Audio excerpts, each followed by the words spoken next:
बीमारी में देखिए, जो भी चाहे वो बैक्टीरिया से हो चाहे वो वायरस से हो, कोई भी बीमारी अगर होती है तो उसमें सबसे पहली चीज़ है बुखार आता है। बकरी जो होती है उसका जो बॉडी टेम्परेचर नॉर्मल है वो 102.6 डिग्री है, ठीक है ना। 103 तक हम नॉर्मल मानते हैं, लेकिन अगर इससे ज़्यादा अगर टेम्परेचर है थर्मामीटर लगाने पे तो इसका मतलब है कि उसको बुखार आएगा। और कोई भी बैक्टीरिया या वायरस की बीमारी होती है तो उसमें बुखार आता है। आपने देखा होगा आदमी में भी यही होता है, वायरल फीवर होता है तो उसमें फीवर आता है बहुत तेज। तो एक तो बुखार आएगा, दूसरी चीज़ ये है उसके मुंह में छाले पड़ जाते हैं। नोट कर लीजिए, ये बहुत ज़रूरी है। बुखार आएगा, मुंह में छाले पड़ जाएंगे, और तीसरी चीज़ है दस्त हो जाते हैं, ठीक है।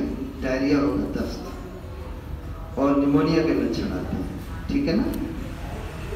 तो 4-5 चीज़ें हमने बताई। एक तो बुखार आएगा, 105-106 डिग्री तक का टेम्परेचर हो सकता है, मुंह में छाले पड़ जाते हैं, दस्त हो जाते हैं और निमोनिया हो जाता है, सांस लेने में तकलीफ हो सकती है, ठीक है। किसको? लिखिए, हाई टेम्परेचर और लीजन्स इन माउथ, डायरिया, ये मुख्य लक्षण है। तो यही एक ऐसी बीमारी है जी, 102.6 डिग्री फ़ारेनहाइट, 103 तक आप नॉर्मल मान लो, लेकिन अगर 103 से ज़्यादा है टेम्परेचर 103 से, तो इसका मतलब है कि फीवर है, जानवर सुस्त होगा, मुंह में छाले पड़ जाएंगे, दस्त होगा, निमोनिया हो सकता है, नाक से पानी आ सकता है, सांस लेने में तकलीफ हो सकती है। तो ये लक्षण अगर है तो आप सोच सकते हैं पीपीआर है। लेकिन कोशिश ये करें कि पीपीआर होने ना पाए। उसके लिए बाजार में टीका उपलब्ध है, और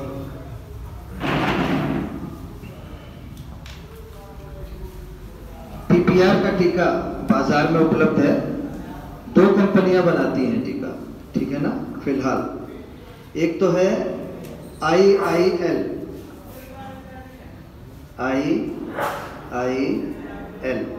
हैदराबाद, ठीक है ना। दूसरी जो इसका फुल फॉर्म है इंडियन इम्यूनोलॉजिकल्स लिमिटेड, ठीक है। ये भारत सरकार की एक संस्था है, नेशनल डेयरी डेवलपमेंट बोर्ड, राष्ट्रीय डेयरी विकास बोर्ड आनंद में है इसका कार्यालय। ये NDDB की ही एक यूनिट है, इंडियन इम्यूनोलॉजिकल्स लिमिटेड हैदराबाद। और ये जो वैक्सीन बनाती है उनका एक ब्रांड है, उसका नाम है रक्षा, ठीक है ना। जो भी वैक्सीन बनेगी इसकी वो रक्षा के नाम से बनती, जैसे पीपीआर रक्षा, ठीक है ना। बाजार में जो वैक्सीन मिलेगी इस नाम से मिलेगी, पीपीआर रक्षा, ठीक है ना। ये 100 डोज में आती है, ठीक है ना। 1 शीशी में 100 खुराक आती है।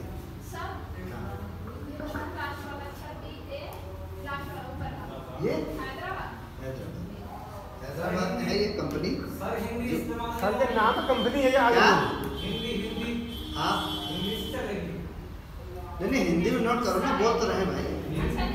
इंडियन इम्यूनोलॉजिकल्स हैदराबाद, ना सर ये कंपनी है या ये नाम है? ये दवा नहीं है, ये कंपनी है जो बनाती है। IIL लिमिटेड हैदराबाद, राष्ट्रीय डेयरी विकास बोर्ड आनंद में है। उसकी एक ये संस्था है जो IIL वो है, वैक्सीन बनाती है। इसकी जितनी भी वैक्सीन बनती है बकरियों की, भेड़ों की, वो रक्षा ब्रांड के नाम से आती है। चाहे वो FMD रक्षा हो, चाहे HS रक्षा हो, चाहे PPR रक्षा हो, तो रक्षा के नाम से आती है। और हम बताएं आपको कि पिछले 40 साल से इसी कंपनी की वैक्सीन हम लगा रहे हैं अपने यहाँ बकरियों में, भेड़ों में। आज तक कभी भी कोई भी आउटब्रेक या कोई बीमारी नहीं हुई है। तो मेरी भी राय है, अगर रक्षा ब्रांड की वैक्सीन मिलती है तो आप इसको जरूर लगाएं। इंडियन इम्यूनोलॉजिकल्स इसकी हिंदी ही यही है, इंडियन इम्यूनोलॉजिकल्स हैदराबाद। ये कंपनी है जो रक्षा ब्रांड से वैक्सीन बनाती है। दूसरी कंपनी जो वैक्सीन बनाती है उसका नाम है इंटरवेट। दूसरी कंपनी जो बनाती है वैक्सीन उसका नाम है इंटरवेट इंडिया लिमिटेड। इंटरवेट इंडिया लिमिटेड, ठीक है ना। इंटरवेट इंडिया लिमिटेड जो है ये बॉम्बे में है इसका कार्यालय, ये भी वैक्सीन बनाती है। तो अगर रक्षा ब्रांड की वैक्सीन उपलब्ध नहीं है तो आप इंटरवेट की वैक्सीन भी यूज कर सकते हैं, ठीक है ना। पीपीआर की जो वैक्सीन है उसकी खुराक देखिए, वो लिखी हुई है, एक बकरी को 1 ml लगेगी और S/C का मतलब है चमड़े के नीचे, सबक्यूटेनियसली, ठीक है ना। चमड़े के नीचे जो इंजेक्शन लगाए जाते हैं, चाहे आदमी हो चाहे जानवर हो, उसके 2-3 रूट होते हैं। एक तो होता है चमड़े के नीचे, वैक्सीन ज़्यादातर चमड़े के नीचे ही लगती है। दूसरी होती है मांस में, जो आदमियों को देखा होगा आपने इंजेक्शन लगता है इंट्रामस्कुलर। तीसरा होता है किसी भी दवा का जब तुरंत असर चाहिए तो वेन में लगता है, नस में, जैसे बोतल चढ़ाई जाती है, आपने देखा होगा। तो ये सबकट लगती है, 1 ml लगती है, और अगर एक बार आप लगा दोगे तो 3 साल के लिए छुट्टी, ठीक है। अगर आपने 2018 में वैक्सीन लगा दी तो 2018, उसके बाद 19, उसके बाद 20, 3 साल तक आपको वैक्सीन लगाने की आवश्यकता नहीं है। लेकिन ये मस्ट है, ये ध्यान रखिए। अगर आपने बकरियां खरीद ली हैं तो उससे पहले आपको वैक्सीन की व्यवस्था करनी है, नंबर 1। दूसरी चीज हम आपको बताएं कि आप अपने ब्लॉक में जाएंगे, डॉक्टर से पूछेंगे तो बताएगा कि हाँ साहब हमारे पास पीपीआर वैक्सीन उपलब्ध है। तो इस बात का ध्यान रखें कि उनके यहाँ जो वैक्सीन उपलब्ध है उनके टारगेट होते हैं।